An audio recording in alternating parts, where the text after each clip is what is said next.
Hello, Mr. Cooper. Alice. May I call you Alice? My name is Shana, and if you're watching this at DragonCon via my friends Anna and Paul showing this to you on YouTube, it's because I'm unable to attend DragonCon due to the fact that I live in Florida. I lack the funds to travel to Georgia at the moment. And I also have cerebral palsy and use a wheelchair. So traveling is rather difficult for me all the way around. So they have been gracious enough to show you this video and to let you know um, that I am a Minion, a sick thing, and I have been that since the age of 5. That's right, the age of 5. My dad had the original Nightmare album, and then I finally got to see you, I would say in 81 on the Muppet Show, and I realized, that was pre-recorded in the 70s, but it aired actually for me the week of my birthday, which is the week before Halloween. And I thought you were some creation of Jim Henson. I had never seen anybody like you. And I thought it was so cool that you dressed up for Halloween. And then my father explained to me that no, honey, that's Alice Cooper. And he dresses like that all the time. All the time? With the black makeup on his eyes and down here. Yes, honey, he dresses like that all the time. And his name is Alice? Why would his mom name him Alice? I don't know, honey, but his name is Alice Cooper, and he wears that makeup all the time. He must really, really like candy. So from that point on, I have been a huge fan.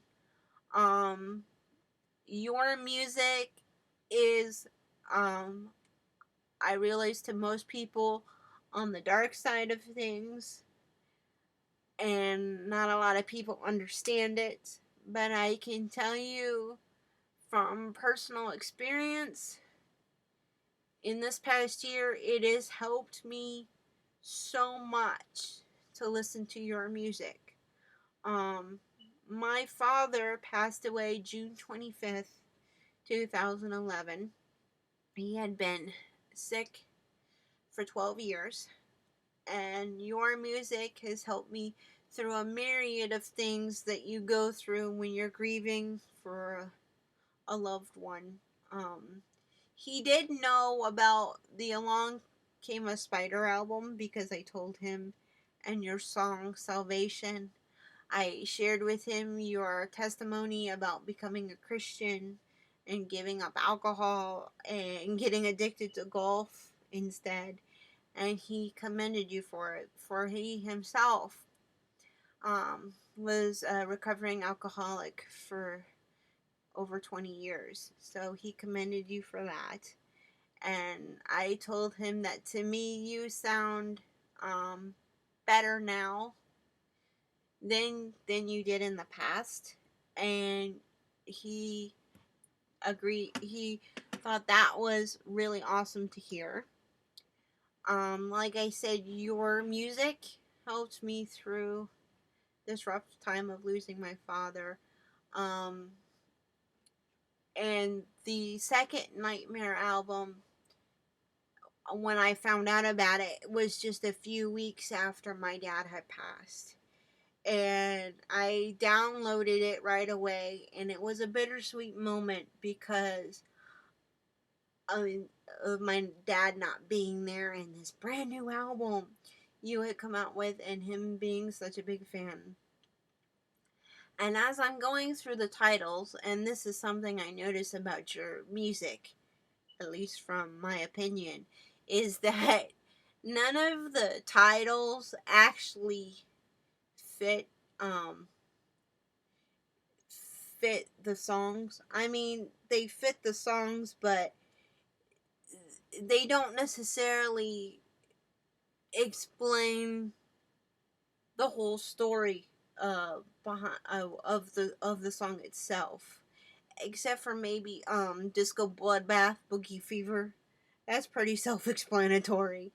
But songs like Only Women Bleed, I thought it was a song about you making a woman bleed by stabbing her at some point, or um You and Me, I thought was about you you making yourself a two-headed zombie.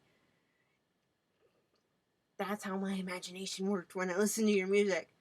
And then when I got the new the Nightmare 2 album, I'm looking through the songs and I stopped on Something to Remember Me By, and I thought that was about dismembering body parts and giving it to the woman you loved for some reason.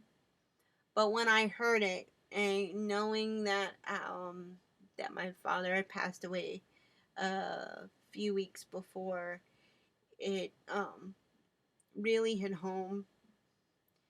And that was the first song I listened to when I got the album. So that was like a message, from heaven about um,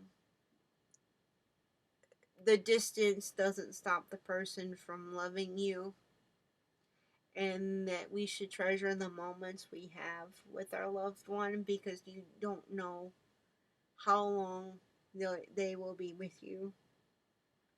And knowing that that was the first song I listened to on your new album, it just made me realize that it was God's way of letting me know that my dad was okay and that he wouldn't be sick anymore, and he was in the most perfect place to watch over me.